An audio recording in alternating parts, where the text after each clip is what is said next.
Hello everyone. आज हम एक बहुत महत्वपूर्ण विषय रिलीजन या धर्म के बारे में यहाँ पर चर्चा करेंगे। इस लेक्चर में हम पढ़ेंगे meaning and definition of religion, characteristics of religion, functions of religion, demerits of religion and रेसेंट trends in religions. इसके बारे में हम विस्तार से जानेंगे। तो धर्म क्या है, इसके बारे में हम जानते हैं यहाँ पर। तो सबसे पहले बात यह है कि जब भी कोई ऐसी शक्ति या ऐसा कार्य होता है जो मनुष्य के पहुंच से बाहर है, जैसे जब शुरुआती मनुष्य था, आदिम समाज की जब हम बात करें तो वहाँ पर बरसात का आना या फिर ओले गिरना या फिर बादलों का गरजना, बिजली का कड़कना, इस तरह की किसी भी तरह की प्राकृतिक आपदा का आना या कोई ऐसी घटना घटित होना जिनके बारे में व्यक्ति को कोई पता नहीं था, तो उन घटनाओं को वो एक ऐसी शक्ति से संबंधित कर लेता था। भी एक ऐसी शक्ति है, एक ऐसी ताकत है जिसके कारण ये घटनाएं घटित हो रही है और जिन पर व्यक्ति के पहुंच से वो बाहर है, जिसको सुपर नेचुरल पावर कहा गया। अब अपने आप को उसी सुपर नेचुरल पावर से, उस असीम ताकत से, उस अदृश्य शक्ति से संबंधित कर लेना ही धर्म है। तो इस धर्म के बारे में विभिन्न विद्वानों ने, कोई इसे आध्यात्मिक शक्ति में विश्वास मानता है तो कोई इसे अलौकिक शक्ति में विश्वास मानता है। कुल मिलाकर धर्म है वो ये ऐसी शक्ति से संबंधित अपने आप को करना है जो व्यक्ति के पहुंच से बाहर है, जो असीम है, जो बहुत ज़्यादा ताकतवर है और जो अदृश्य है। अब उसी शक्ति को हासिल करने के लिए, उसी शक्ति के आशीर्वाद प्राप्त करने के लिए लोगों ने अपने अपनी विचारधारा के अनुसार अलग अलग शाखाएं बना ली। उन शाखाओं के अलग अलग नाम रख दिए, जैसे हिंदू, मुस्लिम, सिख, ईसाई, जैन, यहूदी, क्रिश्चियन आदि। इस आधार पर अलग अलग नाम रख दिए और उन्हीं के आधार पर उस सर्वशक्ति का नामकरण भी कर दिया। कहीं पर इसको वाहेगुरु, तो कहीं पर इसको गॉड या ऑलमाइटी, तो कहीं इसको अल्लाह, या कहीं पर इसको ईश्वर या भगवान या रब। इस आधार पर अलग अलग नामों से जाना जाने लगा, परंतु यह सब है, एक नामकरण अलग अलग था। तो इसी को हमने धर्म कहा। अब धर्म के आधार पर हम यहाँ पर डिटेल से जानते हैं। धर्म, रिलीजन एक ऐसी धर्म एक अलौकिक या सार्वभौमिक सत्ता है। अलौकिक का मतलब जो इस लोक की नहीं है, इस दुनिया की नहीं है, इस संसार की नहीं है, इस संसार से परे है, समाज से परे है, व्यक्ति से परे है।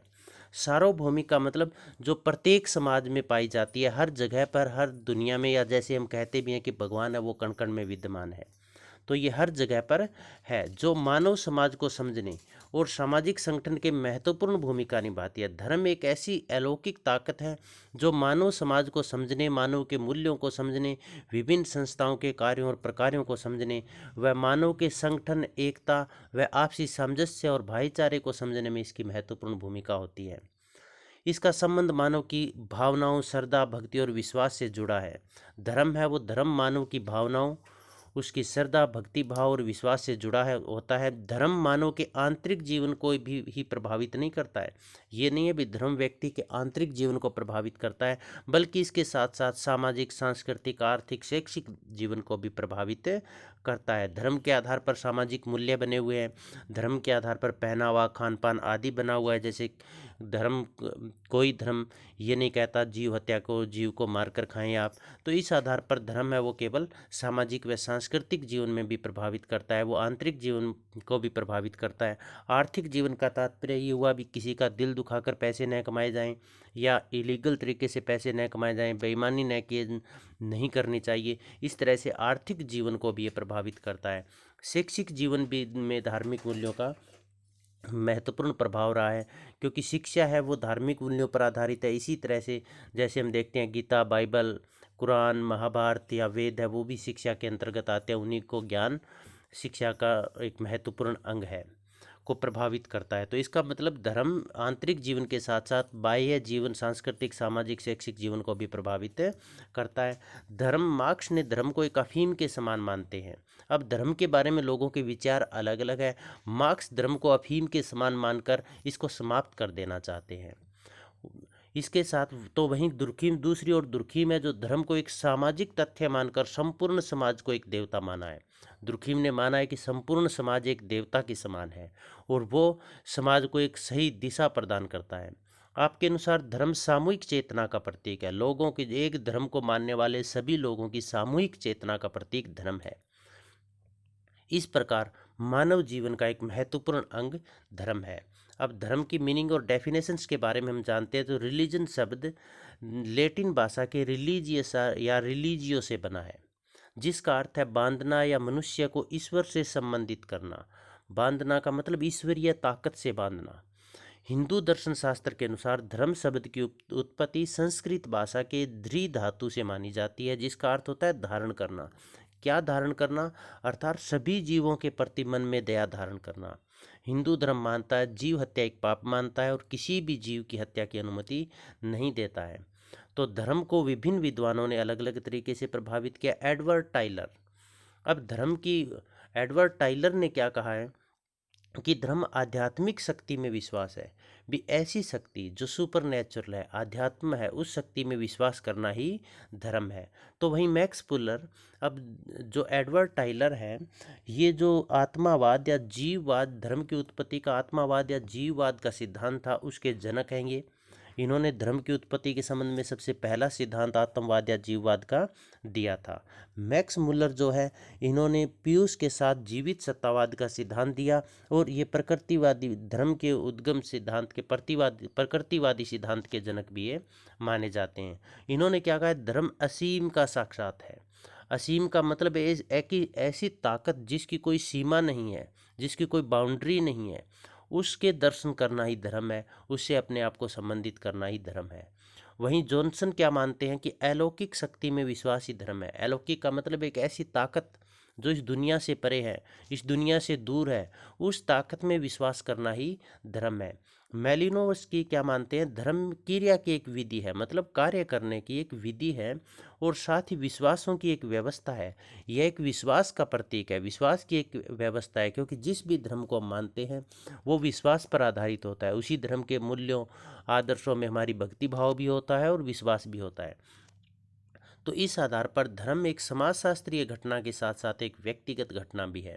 समाजशास्त्रीय घटना समाज के अंदर ये घटित होती है, व्यक्तिगत घटना एक व्यक्ति विशेष के द्वारा की जाती है, फिर वो सामूहिक रूप धारण कर लेती है। तो मेलोनविस्की धर्म को एक क्रिया की विधि मानते हैं और साथ ही विश्वासों की एक व्यवस्था भी इसे मानते हैं। धर्म एक समाजशास्त्रीय घटना के साथ साथ एक व्यक्तिगत अनुभव भी है।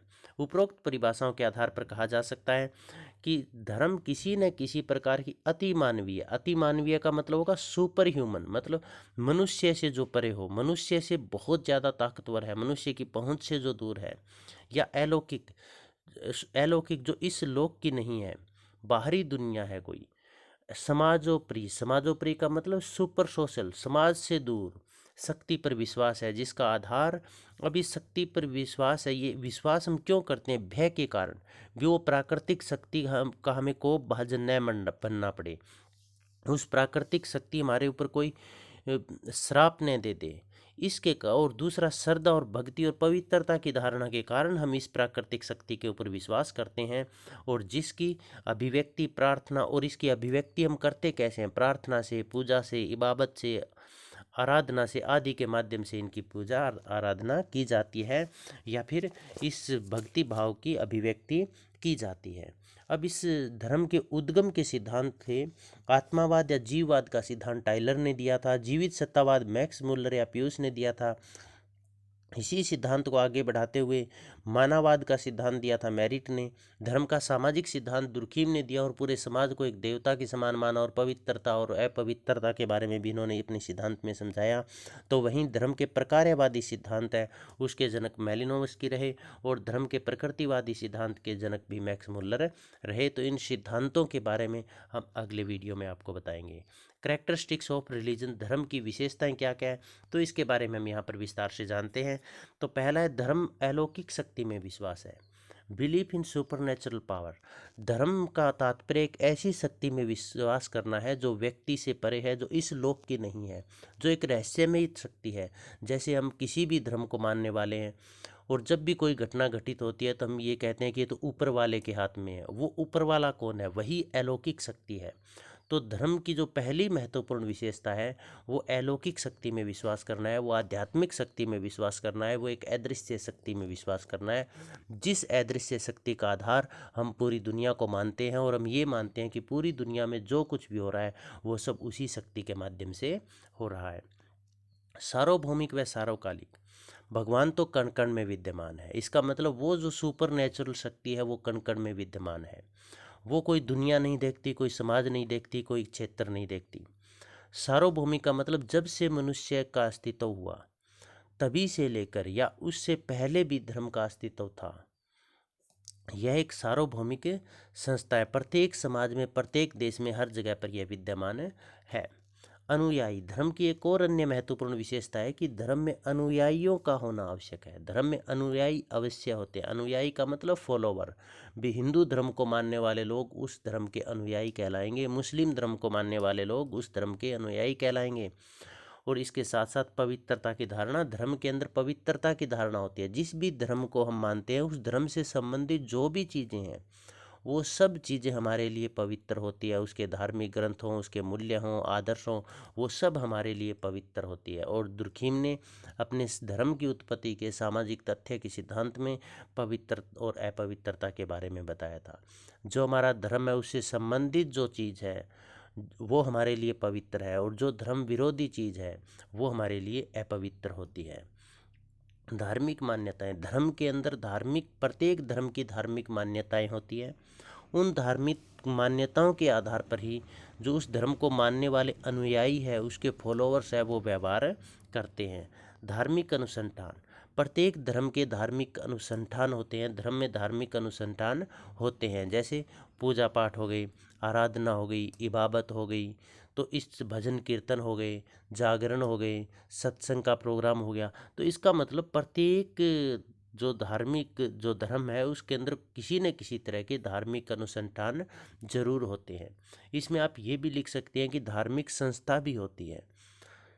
प्रत्येक धर्म की धार्मिक संस्थाएं अलग अलग है। जैसे हिंदुओं की मंदिर हो गई, और सिखों की गुरुद्वारे हो गए, और मुस्लिमों की मस्जिद हो गई, और इसी तरह से ईसाइयों की चर्च हो गई। तो इसका मतलब प्रत्येक धर्म के एक धार्मिक संस्थाएं भी होती है, धार्मिक मान्यताएं होती है, धार्मिक अनुसंधान भी होते हैं। अब इसके पश्चात आगे आता है धार्मिक सामग्री। धार्मिक अनुसंधान के साथ साथ प्रत्येक धर्म में उस धार्मिक रिचुअल्स है, धार्मिक अनुसंधान है, उसको करने के लिए धार्मिक सामग्री की भी आवश्यकता होती है। धार्मिक सामग्री के अंदर जैसे हिंदू धर्म के अंदर हम देखें तो उसके अंदर चंदन की लकड़ी आ गई, या फिर पीपल या खेजड़ी की लकड़ी हो गई, कपूर हो गया, घी हो गया, अग्नि हो गई, और इसके साथ साथ धार्मिक पुस्तकें भी होगी जिनसे मंत्रोच्चारण किया जाता है। तो ये सब धार्मिक सामग्री भी धर्म के अंदर होनी आवश्यक है और होती भी है। धार्मिक व्यवहार, अब धर्म के अंदर व्यक्ति व्यवहार है वो भी धार्मिक रीति रिवाजों के अनुसार करता है, धार्मिक मूल्यों के अनुसार करता है, धार्मिक विश्वासों के अनुसार करता है। जैसे तिलक लगाना, या फिर जो मुस्लिम है वो सर के ऊपर टोपी लगाना, या फिर सिख है वो सर को ढके रखना, या उनके अलग अलग तरह के जिस तरह की भी पोशाक है वो पहनना, या जैसे हिंदू हाथ जोड़कर प्रार्थना करते हैं, मुस्लिम है वो झुक कर अपनी इबादत करते हैं। तो इसका मतलब ये हुआ कि धार्मिक व्यवहार धर्म के अंदर किया जाता है। धार्मिक संस्तरण भी होता है धर्म में, रिलीजियस हायरार्की। इसका तात्पर्य ये होगा कि धर्म के आधार, धर्म में धार्मिक संस्तरण भी पाया जाता है। संस्तरण का मतलब होता है ऊंच नीच के आधार पर भेदभाव। जो धर्म को मानने, जो धर्म का प्रचार करने वाले साधु संत मौलवी, जो इस तरह के जो लोग हैं, पादरी हो गए, ये जो लोग हैं इनकी परिस्थिति समाज में सबसे ऊंची मानी जाती है। और धर्म को मानने वाले जो फॉलोवर्स है उनकी परिस्थिति उनसे निम्न मानी जाती है। और जो नास्तिक है, जो धर्म को नहीं मानने वाले हैं, उनकी परिस्थिति सबसे निम्न मानी जाती है। तो इसका तात्पर्य ये हुआ कि पादरी, संतों, मौलवी आदि की जो परिस्थिति है वो सबसे उच्च, और उस धर्म को मानने वाले जो अनुयायी है उसकी परिस्थिति, जो प्रचारक है उनसे निम्न, और जो धर्म को नहीं मानते, नास्तिक है, उनकी परिस्थिति निम्नतम मानी जाती है।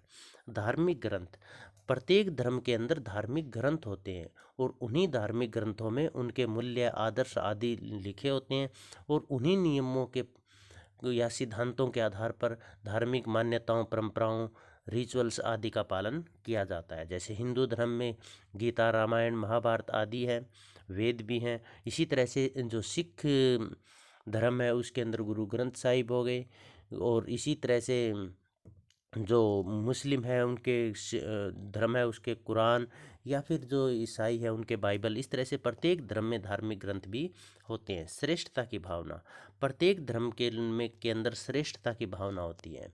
धर्म के अनुयायी अपने आप को श्रेष्ठ मानते हैं, परंतु इसके साथ साथ सर्वधर्म समभाव भी वो रखते हैं। इसका मतलब सभी धर्म बराबर हैं, परंतु अपने धर्म को वो सबसे श्रेष्ठ भी मानते हैं। संवेगात्मक भावनाएं, धर्म है ये तर्क पर आधारित नहीं होता, ये विश्वासों पर आधारित होता है। तो धर्म में भावनाएं, धर्म के साथ भावनाएं जुड़ी होती है। इसमें श्रद्धा, भक्ति भाव, प्रेम, भय आदि भावनाएं जुड़ी हुई होती है। निषेध, टब्बूज, प्रत्येक धर्म के अंदर कुछ निषेध भी होते हैं।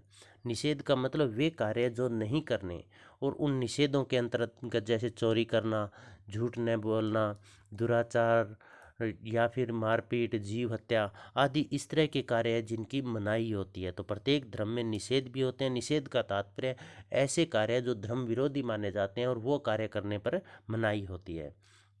धार्मिक प्रतीक, अब प्रत्येक धर्म में धार्मिक प्रतीकों का होना भी आवश्यक है। एक महत्वपूर्ण विशेषता धर्म की धार्मिक प्रतीकों का होना है। जैसे हिंदू धर्म का प्रतीक ओम है, तो उसी तरह से जो मुस्लिम धर्म है उसमें चांद तारे हो गए, और ईसाई धर्म है उसके अंदर क्रॉस का निशान हो गया। तो इसका मतलब प्रत्येक धर्म के जो धार्मिक ग्रंथ है वो भी अलग अलग है, और धार्मिक प्रतीक भी उनके अलग अलग है। इसके पश्चात हम आगे पढ़ते हैं फंक्शंस और इम्पोर्टेंस ऑफ रिलीजन। धर्म के क्या कार्य हैं। देखिए, धर्म एक बहुत ही महत्वपूर्ण संस्था है जो समाज में एकता और संगठन को बनाए हुए है, और इसी महत्ता के कारण यह संस्था सदियों से चली आ रही है, और आज भी इसका अस्तित्व उतना ही महत्वपूर्ण है जितना इसका महत्व प्राचीन काल में था। तो इसका मतलब धर्म है वो समाज के अंदर, वो देश के अंदर, वो लोगों के अंदर एक महत्वपूर्ण भूमिका अदा करता है, क्योंकि धर्म व्यक्ति की भावनाओं, विश्वास और श्रद्धा, भक्ति भाव से जुड़ा होता है। तो धर्म के समाज के अंदर क्या क्या कार्य हैं उनके बारे में हम जानते हैं। तो धर्म के सामाजिक प्रकार या महत्व, क्वेश्चन आ सकता है भी धर्म के सामाजिक प्रकारों के बारे में बताएं या महत्व के बारे में, तो एक ही बात होगी, मानव व्यवहार पर नियंत्रण, कंट्रोल ऑन ह्यूमन बिहेवियर। धर्म का एक महत्वपूर्ण कार्य ये है, या सामाजिक महत्व ये है कि मनुष्य के व्यवहार के ऊपर नियंत्रण करता है। जब औपचारिक संस्थाएं जैसे पुलिस, कानून, सेना आदि नहीं थी, तो उस समय भी इसका महत्वपूर्ण रोल था। ये व्यक्ति के व्यवहार पर नियंत्रण करने का एक महत्वपूर्ण अनौपचारिक साधन है, क्योंकि यह कोई भी व्यक्ति को समाज विरोधी कार्य करने या फिर धर्म विरोधी कार्य करने से रोकता है। इसी कारण व्यक्ति धार्मिक मूल्यों के अनुसार, धार्मिक मान्यताओं के अनुसार व्यवहार करता है, और कोई भी ऐसा कार्य नहीं करता जो समाज विरोधी हो या फिर धर्म विरोधी हो। तो यह व्यक्ति के व्यवहार पर नियंत्रण करने का एक महत्वपूर्ण अनौपचारिक साधन है। धर्म के माध्यम से हमें अच्छे बुरे की समझ भी आती है, जिससे व्यक्ति कोई ऐसा कार्य नहीं करता जो बुरा हो, जिसकी वजह से वो बुरा बजे। दुर्खीम ने भी धर्म के बारे में पवित्र और अपवित्र की अवधारणा में बताया है कि ऐसा व्यवहार जो धर्म विरोधी हो वो अपवित्र माना जाएगा। तो कोई भी व्यक्ति, अब व्यक्ति जब धार्मिक क्रियाओं के माध्यम से गुजरेगा तो उन्हें अच्छे और बुरे की समझ पैदा होगी भी, कौन सा कार्य अच्छा है, कौन सा समाज विरोधी है, कौन सा धर्म विरोधी है। सामाजिक एकता में सहायक, सामाजिक एकता का आधार समान मूल्यों या विचारधाराओं का पालन करना है। एक ही धर्म के मानने वाले लोग जब आपस में मिलते हैं तो उसमें सामाजिक एकता, समरसता, भाईचारा पनपता है। क्यों? क्योंकि वो एक ही मूल्यों को मानते हैं, एक ही आदर्शों को मानते हैं, उनकी विचारधाराएं एक है। तो धर्म है वो समाज के अंदर एक सामाजिक एकता स्थापित करने में महत्वपूर्ण योगदान देता है। जैसे मान लीजिए हिंदू धर्म के अनुयायी सभी एक मिलेंगे, सिख धर्म के जो अनुयायी है उनमें एकता मिलेगी। धर्म के आधार पर जो जो फॉलोवर है उन सभी में आपसी में एकता देखने को मिलेगी। सामाजिक कल्याण, धर्म सामाजिक कल्याण में भी सहायक है। क्यों? क्योंकि ये समाज विरोधी कार्य करने पर रोक लगाता है, जैसे चोरी न करना, दुराचार न करना, व्यभिचारी न करना, बेईमानी न करना आदि इन कार्यों पर रोक लगाता है। तो इससे क्या होता है, समाज के अंदर समरसता बढ़ेगी, सामाजिक कल्याण में वृद्धि होगी, समाज प्रगति करेगा, समाज आगे बढ़ेगा। इसके साथ साथ मानवीय गुणों का विकास भी करता है, जैसे आपसी दया, प्रेम, भाईचारा, जो कि समाज कल्याण में सहायक है। और इसके साथ साथ हम देखते ही हैं, जैसे गुरुद्वारा है तो वो लोगों को रहने के लिए फैसिलिटी उपलब्ध करवाता है, रात्रि में रहने के लिए फैसिलिटी उपलब्ध करवाता है, उनको खाने पीने की व्यवस्था भी वहीं पर उनके द्वारा की जाती है। और इसके साथ साथ जो जैसे असहाय लोग हैं उनकी भी धार्मिक जो समुदाय के लोग हैं, धर्म विशेष के लोग हैं, वो मदद करते हैं। तो इस तरह की जो सारी गतिविधियाँ हैं वो समाज कल्याण में सहयोगी होती है। भावनात्मक सुरक्षा, इमोशनल सेफ्टी भी होती है। क्योंकि इसमें व्यक्ति भावनात्मक जुड़ा हुआ होता है, उस जुड़ाव धर्म से होता है, उसका विश्वास वहीं पर होता है। और जो कुछ भी होता है उसके लिए वो व्यक्ति उसी सर्वशक्तिमान ईश्वर को जिम्मेवार मानता है, या जो कुछ होता है वो अच्छे के लिए होता है, ऐसी भावना उसके मन के अंदर पनपती है। और व्यक्ति एक जिस भी आराध्य देव या देवी देवता है उसके सामने अपने विचार प्रकट करके और वहाँ पर अपने आप को सुरक्षित महसूस करता है। व्यक्ति के व्यक्तित्व में के विकास में सहयोगी धर्म है, ये व्यक्ति के व्यक्तित्व में भी के विकास में भी सहयोगी होता है। क्यों? क्योंकि धर्म व्यक्ति को अच्छे बुरे के बारे में बताता है, वो व्यवहार के बारे में बताता है भी किस तरह का व्यवहार करना है, कैसे मूल्य, कैसे आदर्श है। जब वो इन सब चीज़ों के अनुसार व्यक्ति कार्य करता है तो समाज के अंदर उसकी अच्छी प्रतिष्ठा बनती है, अच्छा मान सम्मान बनता है, और जो उसके व्यक्तित्व के विकास में महत्वपूर्ण भूमिका निभाता है। दूसरा, जब व्यक्ति एक समूह के अंदर रहता है और सामूहिक व्यवहार करता है तो भी उसके व्यक्तित्व में निखार आता है, क्योंकि एक धर्म को मानने वाले व्यक्ति एक जगह पर एकत्रित भी होते हैं, अपने धार्मिक क्रियाएं भी करते हैं। तो वहाँ पर व्यक्ति बहुत कुछ सीखता है जो कि उसके व्यक्तित्व विकास में महत्वपूर्ण भूमिका निभाते हैं। सामाजिक संगठन का आधार, धर्म सामाजिक संगठन का आधार भी है, क्योंकि धर्म विघटनात्मक तत्वों को रोक लगाता है, समाज को तोड़ने वाले समाज विरोधी गतिविधियों पर यह रोक लगाता है, और सामाजिक संगठन पैदा करने वाली गतिविधियों को ये बढ़ावा देता है। तो धर्म आपसी एकता, समरसता, भाईचारा को बनाकर सामाजिक संगठन को मजबूती प्रदान करता है। धर्म विशेष गुमानों में विशेष मानवीय गुणों का विकास करने में भी महत्वपूर्ण भूमिका निभाता है, जैसे एक दूसरे के साथ प्रेम से रहना, सहयोग करना, दया दिखाना, सहानुभूति रखना, जीव हत्या न करना आदि मानवीय गुण है, ये धर्म के माध्यम से व्यक्ति में संचारित होते हैं। पर्यावरण व जीवों की सुरक्षा, धर्म पर्यावरण व जीवों की सुरक्षा करने में महत्वपूर्ण योगदान देता है। जैसे हिंदू धर्म में पीपल, खेजड़ी आदि की पूजा की जाती है, उनको काटना पाप माना जाता है। तो यह पर्यावरण के लिए एक बहुत बड़ा लाभ होता है। इसी तरह से तुलसी पूजा भी की जाती है, और जीवों के अंदर भी जैसे गाय को नहीं मारा जाता, इसी तरह से प्रत्येक धर्म के जो लोग हैं वो अपने अपने उनके किसी न किसी अपने जीव से भी अपने आप को संबंधित मानते हैं, और उस जीव की आराधना पूजा करते हैं, और उस जीव की हत्या को भी वो रोकते हैं, उस जीव को न तो मारते हैं और न ही मारने देते हैं। तो इसलिए धर्म में ये पर्यावरण और जीवों की सुरक्षा में महत्वपूर्ण भूमिका निभाता है। धर्म समाजीकरण में भी सहायक है, क्योंकि धार्मिक गतिविधियों में रहकर हमें अच्छे बुरे का ज्ञान होता है, हमें पवित्र अपवित्र का ज्ञान होता है, हमें धार्मिक मूल्यों, रीति रिवाजों, परंपराओं, त्योहारों आदि के बारे में ज्ञान होता है। तो धर्म समाजीकरण, समाजीकरण का मतलब सीखना, समाज के बारे में सीखना, सामाजिक मूल्यों के बारे में सीखना, इन सब में बहुत महत्वपूर्ण भूमिका निभाता है। आर्थिक जीवन पर नियंत्रण, धर्म व्यक्ति के आर्थिक जीवन पर भी नियंत्रण स्थापित करता है। मैक्स वेबर ने 6 महत्वपूर्ण विश्व के प्रसिद्ध धर्मों का अध्ययन किया, और उन्होंने पाया कि प्रोटेस्टेंट जो धर्म है वो धर्म पूंजीवाद को बढ़ावा देने वाला है, क्योंकि उसमें ऐसी मान्यताएं हैं जो पूंजीवाद को बढ़ावा देती है। इसके साथ साथ यदि हिंदू धर्म की बात करें हम, तो हिंदू धर्म क्या कहता है, मोक्ष पर अपना ध्यान कंसंट्रेट करता है, और वो ये कहता है कि मोह माया से दूर रहें और किसी का दिल न दुखाएं, इलीगल तरीके से पैसे न कमाएं, बेईमानी न करें, चोरी न करें। तो इस तरह से धार्मिक व्यक्ति के धार्मिक जीवन पर धर्म का महत्वपूर्ण प्रभाव होता है, और धर्म के से प्रभावित होकर ही व्यक्ति अपने कार्य में किसी तरह की बेईमानी नहीं करता, दूसरे का दिल भी नहीं दुखाता है, और वह अच्छी तरह से जो जायज़ है, जो सही है, वो उसी आधार पर अपने पैसे कमाता है, आर्थिक जीवन को आगे बढ़ाता है। पवित्रता की भावना, जैसे दुर्खिम ने भी कहा था कि धर्म पवित्रता की भावना पर आधारित है। इसका मतलब जो कुछ पवित्र है वह धर्म है, और जो पवित्र नहीं है वह अधर्म है। हमने देखा महाभारत का जो युद्ध लड़ा गया वो धर्म और अधर्म के आधार पर लड़ा गया। तो पवित्रता का मतलब यहाँ पर पवित्र ग्रंथ भी होते हैं, धर्म प्रत्येक धर्म के पवित्र ग्रंथ भी होते हैं, उसके पवित्र कार्यकलाप भी होते हैं, पवित्र धार्मिक अनुष्ठान भी होते हैं। तो धर्म है वह समाज के अंदर पवित्रता को, अच्छाई को फैलाता है। कर्तव्यों का निर्धारण। धर्म कर्तव्यों का निर्धारण भी करता है, व्यक्ति को अपने कर्तव्य भी बताता है। जैसे गीता में भी संदेश दिया गया है, कर्म करो फल की इच्छा मत करो। इसका मतलब फल को ध्यान में रखकर कर्म नहीं करना चाहिए, बल्कि अपने व्यक्ति को अपना जो कार्य है वो पूरे मन से लगन से अपना कार्य करना चाहिए। मनोरंजन प्रदान करना, और धर्म का महत्वपूर्ण उद्देश्य मनोरंजन प्रदान करना भी हो गया। ये समाज को मनोरंजन भी प्रदान करता है। जैसे भजन कीर्तन होते हैं, धार्मिक प्रोग्राम भी होते हैं, तो वहाँ पर लोगों का एक स्वस्थ और अच्छा मनोरंजन भी होता है। सामाजिक परिवर्तन पर नियंत्रण। अब धर्म है वो सामाजिक परिवर्तन को बढ़ावा भी देता है और उस पर नियंत्रण स्थापित भी करता है। ऐसा सामंत देखिए, औद्योगिकरण, नगरीकरण और पश्चिमी संस्कृति के प्रभाव के कारण यदि हम हिंदुस्तान की बात करें तो सामाजिक परिवर्तन बहुत तेजी से हो रहे हैं। तो धर्म है वो यदि पूरा परिवर्तन आ रहा है तो उन परिवर्तन को रोकता है, और समकालीन समय अनुसार जो अच्छे परिवर्तन है उन परिवर्तनों को धर्म स्वीकार भी करता है। इसका मतलब धर्म ये बताता है कि जो परिवर्तन हो रहा है वो अच्छा है या बुरा है। यदि अच्छा है तो वो तुरंत उसको स्वीकार कर लेते हैं, और बुरा है तो उसको रोकने की कोशिश करते हैं, उनसे दूर हटने की कोशिश करते हैं।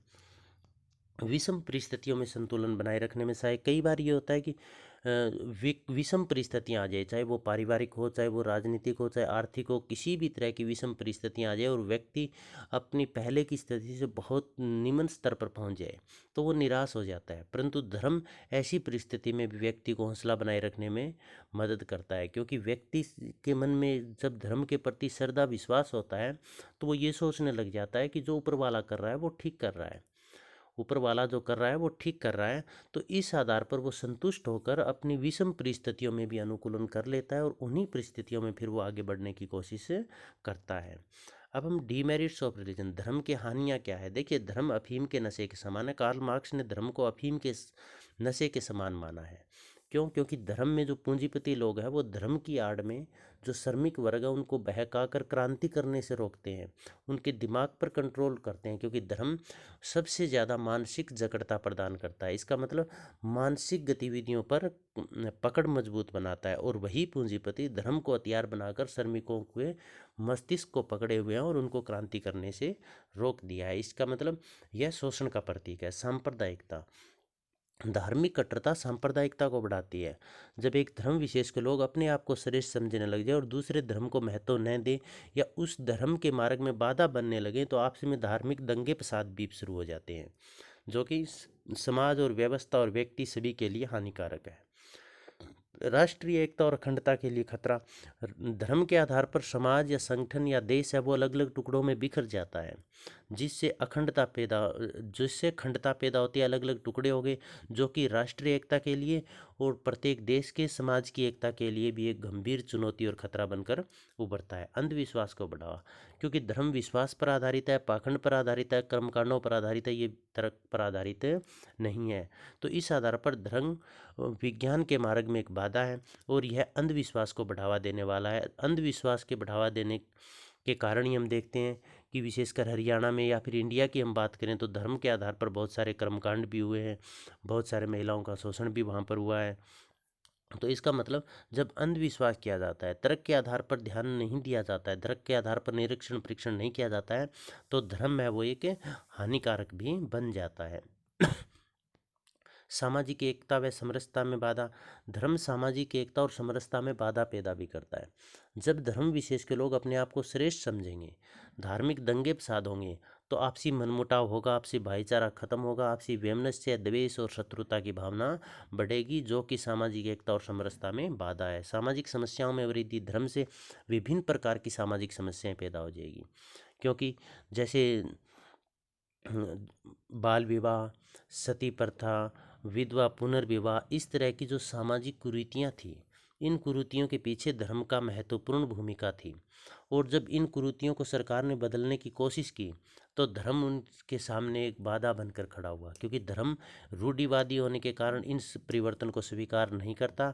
और इसके साथ साथ धर्म ने छुआछूत या फिर बाल विवाह या सती प्रथा, विधवा जो पुनर्विवाह उस पर रोक, इस तरह की जो सामाजिक समस्याओं में भी बाधा उत्पन्न, सामाजिक समस्याओं को बढ़ावा दिया है। इसके साथ साथ धर्म के कारण सांप्रदायिक दंगे भी बढ़े हैं। परिवर्तन विरोधी, धर्म रूढ़िवादी माना जाता है, ये परिवर्तन विरोधी है, समाज में समकालीन होने वाले परिवर्तनों को यह स्वीकार नहीं करता है, जिससे व्यक्ति, राष्ट्र, समाज आदि की प्रगति रुकती है। अकर्मण्यता, धर्म अकर्मण्यता को जन्म देता है, मतलब व्यक्ति को नकारा बनाता है, क्योंकि धर्म सिखाता है मोक्ष प्रदान करें और अपनी इच्छाओं को न बढ़ाएं। यदि इच्छाएं न बढ़ेगी तो व्यक्ति काम नहीं करेगा, और व्यक्ति काम नहीं करेगा तो देश की, व्यक्ति की, समाज की तरक्की कैसे होगी। दूसरा, धर्म ये कहता है कि किस्मत में लिखा है वही बात, वही अपने को हासिल होगा, जो तो उसके लिए काम करने की ज़रूरत क्या है। तो इस किस्मत में लिखा है, इसका मतलब हार्डवर्क को वो डिनाई करते हैं और वो लक को इम्पोर्टेंस देते हैं। तो धर्म है वो व्यक्ति में अकर्मण्यता भी पैदा करता है। आगे हम चलते हैं, रिसेंट ट्रेंड्स इन रिलीजन, धर्म में आधुनिक प्रवृत्तियाँ कौन कौन सी है। धार्मिक कट्टरता में देखिए अब क्या हुआ, धार्मिक कट्टरता में कमी आई, लेसनिंग ऑफ रिलीजियस रिजिडिटी। पहले जो धार्मिक कट्टरता थी उसमें कमी आई है, और सर्वधर्म संभाव, सभी धर्मों को समान समझने की प्रवृत्ति बढ़ी है। धर्म का व्यावसायीकरण, एक आजकल धर्म का औद्योगिकरण, नगरीकरण और आधुनिकीकरण, इनके परिणाम स्वरूप धर्म का व्यावसायीकरण भी हुआ है। व्यावसायीकरण का मतलब धर्म को लोग एक व्यवसाय के रूप में, एक इनकम सोर्स के रूप में देखने लगे हैं। जैसे आज भजन कीर्तन करने वाले हैं, नाचने, धार्मिक गतिविधियों में नाचने गाने वाले लोग हैं, वो ये गतिविधियां कब करते हैं, जब उनको पैसे मिलते हैं। तो इसका मतलब धर्म का व्यावसायीकरण भी हुआ, जगह जगह पर जितने भी धार्मिक अनुसंधान है वो पैसों पर निर्भर हुआ है, मतलब वहाँ पर पैसे लिए जाते हैं, तो वो एक व्यवसाय के रूप में उसको चलाने लगे हैं। धर्म और धार्मिक नेताओं के प्रभाव में कमी, पहले जो धर्म का प्रभाव था, धार्मिक नेता जैसे मौलवी, साधु संत या फिर पादरी थे, इनकी जो परिस्थिति थी उसमें अब कमी आई है, क्योंकि अब इस औद्योगिकरण और भौतिक युग के अंदर क्या है कि व्यक्ति की परिस्थिति, उसकी मेहनत, धन दौलत का प्रभाव बढ़ा है। जिसके पास बहुत ज़्यादा मेहनत है, बहुत ज़्यादा मेहनत करके उसने धन दौलत कमाया है, या राजनीतिक रूप से जिनकी परिस्थिति ऊंची है, वो धर्म या धार्मिक नेताओं से उनका प्रभाव कहीं अधिक है। इसका मतलब अब धर्म का प्रभाव न कर रहकर अब व्यक्ति की व्यक्तिगत मेहनत का प्रभाव है। धर्म मनोरंजन के साथ, अब धर्म मनोरंजन के साधन के रूप में भी उभर कर आया है। धर्म के अंदर आप देखते होंगे फिल्मी गाने, फिल्मी ट्यून, शादी के ऊपर धार्मिक गीत बनाए गए हैं और उसी के आधार पर डांस किए जाते हैं और लोग उसमें बहुत ज़्यादा रुचि भी लेते हैं। तो इसका मतलब धर्म अब एक व्यवसाय के साथ साथ मनोरंजन का साधन भी बन गया है। धर्म में लौकिकीकरण, अब धर्म में पहले तो क्या था कि धर्म है वो इस मनुष्य को लौकिक दुनिया से अलग करता था। साधु महात्मा थे, वो दूर दूर पैदल चलकर अपने धार्मिक विचारों का प्रचार प्रसार करते थे। वो सिंपल वस्त्रों में रहते थे, सिंपल वो कपड़े पहनते थे और सिंपल वो खाते थे। परंतु आजकल जो धार्मिक जो संत है या धर्म के प्रचारक हैं, वो आलीशान गाड़ी बंगलों में रहते हैं, वो भौतिक दुनिया ऐशो आराम का जीवन यापन कर रहे हैं। तो इसका मतलब धर्म के अंदर लौकिकरण का समावेश हुआ है। धर्म में धार्मिक संकीर्णता में वृद्धि, अब धार्मिक संकीर्णता में भी वृद्धि हुआ है। अब लोग धर्म को एक हथियार के रूप में यूज करने लगे हैं और अपने धर्म को सर्वश्रेष्ठ समझते हैं और दूसरे के धर्म को निमन समझते हैं, जबकि धर्म का उद्देश्य तो मानवता का कल्याण था। इसका विस्तृत दृष्टिकोण मानवता का कल्याण था, न कि कुछ एक लोगों का या धर्म विशेष के लोगों का कल्याण। धार्मिक बहकावा भी बढ़ा है, अब धर्म के आधार पर बहकावे भी हुए हैं, जैसे इसी के आधार पर सिरसा में भी कांड हुआ, हिसार में भी कांड हुआ। तो इसका मतलब ये हुआ धार्मिक बहकावा भी बढ़ा है, धर्म के आधार पर लोगों की भावनाओं का नाजायज फायदा भी उठाया जाने लगा है। धार्मिक क्रियाओं व अनुष्ठानों का संक्षिप्तीकरण, इसका मतलब धार्मिक क्रिया अनुसंधान है उनमें पहले जितनी जटिलता की थी वो नहीं रही और अब इसमें काफ़ी सरलीकरण हुआ है। जैसे विवाह के समय जो फेरे हैं या अन्य रस्में हैं, उनमें जो मंत्रोच्चारण किया जाता है वो बहुत कम समय में कर दिया जाता है। मानवतावादी धर्म का विकास, अब मानवतावादी धर्म का विकास हुआ है। मानवीय मूल्य जैसे दया, सहयोग, प्रेम, सहानुभूति आदि मूल्यों का बढ़ावा देने का प्रत्येक धर्म के द्वारा प्रयास किया जा रहा है। सर्वधर्म समभाव का विकास, अब सभी धर्मों को समान मानने का विश्वास या परंपराएं बढ़ी है। धार्मिक कट्टरता में कमी, धार्मिक कट्टरता में अब कमी आई है, मतलब धार्मिक संकीर्णता में कमी आई, धार्मिक कट्टरता में कमी आई, और दूसरा दूसरे के धर्मों को महत्व भी दिया जाने लगा है। सेल्फ असेसमेंट सेशन के अंदर हम पढ़ते हैं धर्म क्या है। 2 नंबर का क्वेश्चन इस तरह से पूछा जा सकता है, धर्म की कोई एक परिभाषा दीजिए, धर्म को परिभाषित कीजिए, एक परिभाषा लिखनी होगी इसमें आपको। धर्म की कोई 3 विशेषताएं पूछे जा सकते हैं, या कोई 2 महत्व बताइए, या कोई 2 हानियाँ बताइए, कोई रेसेंट ट्रेंड्स, क्या कोई 2 आधुनिक प्रवृत्तियां बताइए। 2 नंबर के क्वेश्चन में ऐसे पूछा जा सकता है। धर्म क्या है, इसकी विशेषताओं को समझाएं। 16 नंबर का क्वेश्चन आ सकता है। धर्म क्या है, इसके महत्व को बताएं। 16 नंबर का क्वेश्चन आ सकता है। धर्म को परिभाषित करते हुए इसके आधुनिक प्रवृत्तियों को समझाएं। 16 नंबर का क्वेश्चन इस तरह से भी आ सकता है। आपको इसमें यदि किसी तरह का कोई डाउट लगे तो आप कमेंट बॉक्स में लिख सकते हैं। नीचे इसके PDF का लिंक भी दिया गया है। आप सबका बहुत बहुत धन्यवाद।